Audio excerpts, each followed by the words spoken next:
आणि आता बातमी एक कोकणातली एक विशेष बातमीच म्हणायला हवी, कारण अत्यंत दुर्मिळ जातीच्या स्मॉल क्लॉड या जातीची पाणमांजरं सिंधुदुर्गातल्या दोडामार्ग तिलारी परिसरात आढळून आली आहेत आणि त्यांचं संवर्धन व्हावं म्हणून नित्यता या संस्थेनं केलेल्या आवाहनाला प्रतिसाद देत इथल्या शेतकऱ्यांनी नदीतली चढणीची मासेमारी आता बंद केली आहे। एक स्पेशल रिपोर्ट।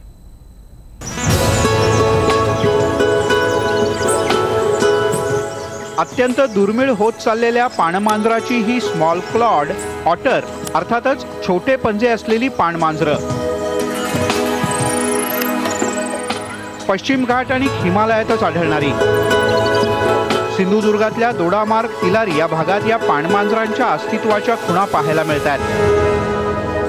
कोकणामध्ये आढळणारी पाणमांजरं स्मूथ कोटेड आणि ही स्मॉल क्लॉड पाणमांजरं वाचवायला मल्हार इंदुरकर आणि त्याचे मित्र पुढे सरसावले। स्मॉल क्लॉड ऑटर ही जास्त रेअर स्पीशीज आहे, जास्त दुर्मिळ आढळणारी स्पीशीज आहे, जाती आहे। आणि स्मॉल क्लॉड ऑटर ही पूर्ण पश्चिम घाटात त्याची नोंद महाराष्ट्रामध्ये फक्त तिलारी भागातच आहे, म्हणजे नदन मोस्ट एक्सटेंट त्याचा आहे तो तिलारी भागच आहे। आणि त्या व्यतिरिक्त पश्चिम घाटाच्या व्यतिरिक्त पूर्ण भारतभरात हिमालयातच भेटते। पाणमांजरांना वाचवायचं तर त्यांचं खाद्य असलेल्या माशांची संख्या कमी होऊन चालणार नाही।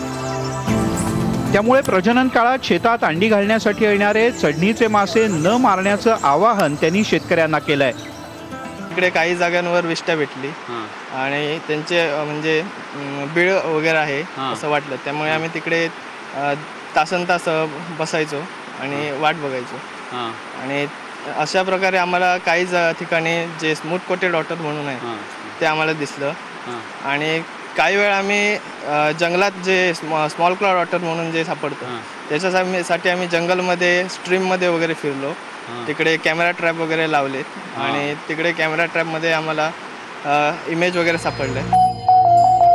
कोकणी माणूस म्हटला तर माशांवरचं त्याचं प्रेम जगजाहीर आहे, पण तरीही पाणमांजरासाठी तिलारीतील शेतकऱ्यांनी मासेमारी न करायचा निर्णय घेतलाय। पाणमांजरं नदीमध्ये जाताना खाली तळापर्यंत जातात, ह्या नदीत तळापर्यंत जाऊन परत श्वास त्यांचा असो तोपर्यंत थांबतात आणि परत नंतर वर येतात। साईडला पण मासे घेऊन जाऊन बसून खातात। मासे आता ह्या वर्षी तरी नाही मारतायत, कारण आम्हाला ते संस्था कुठले नाव आता येत नाही, त्यांच्यानी सांगितलं नाही की मासे संवर्धन करा म्हणून, कारण पाणमांजरासाठी खाद्य पाहिजे, त्याच्यासाठी ह्या वर्षी म्हटलं नको म्हटलं राहू दे म्हटलं।